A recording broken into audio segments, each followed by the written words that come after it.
Hello and welcome to our channel. If you enjoy watching and learning about tile installation, please look no further.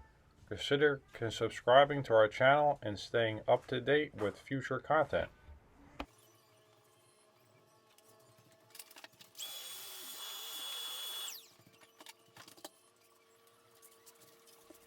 Okay, one thing is real important when you're going to remote substrates. This could be plywood, concrete.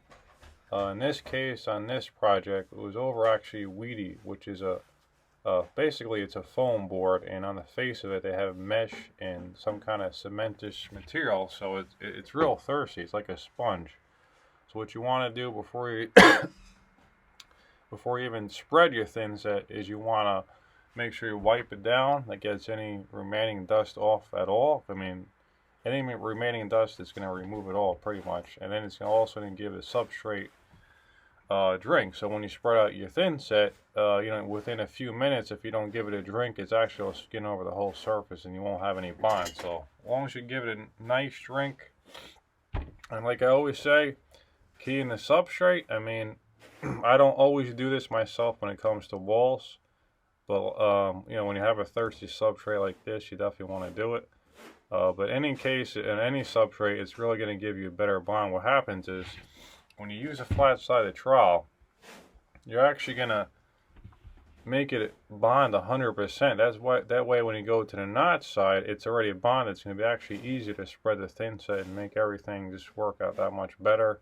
You're going to get 100% bond, and this thing's going to last forever. I mean, a lot of guys just go with the notch side, excuse me, on most installations, and sure, that'll work, but you just don't get the same kind of bond as you do with this. And what it also does, actually, when you use a flat slide, you're not notching out immediately. So what it does, actually, it'll give the substrate a drink. That way, when you do come back with a notch slide, the substrate already has somewhat of a drink, and it's not going to pull that moisture out, given the open time of the thin set.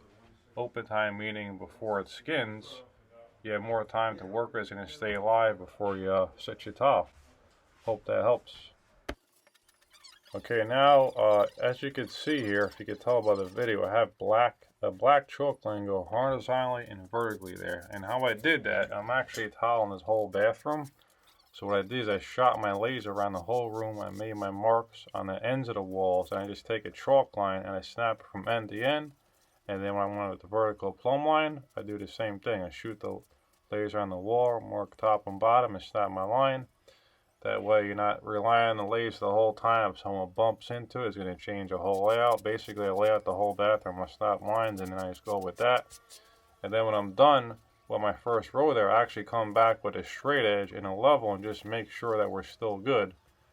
And go from there, because it's real important on your first row of tile on any wall, any situation, that you level as you could possibly get it, okay? And then you want it to be flat.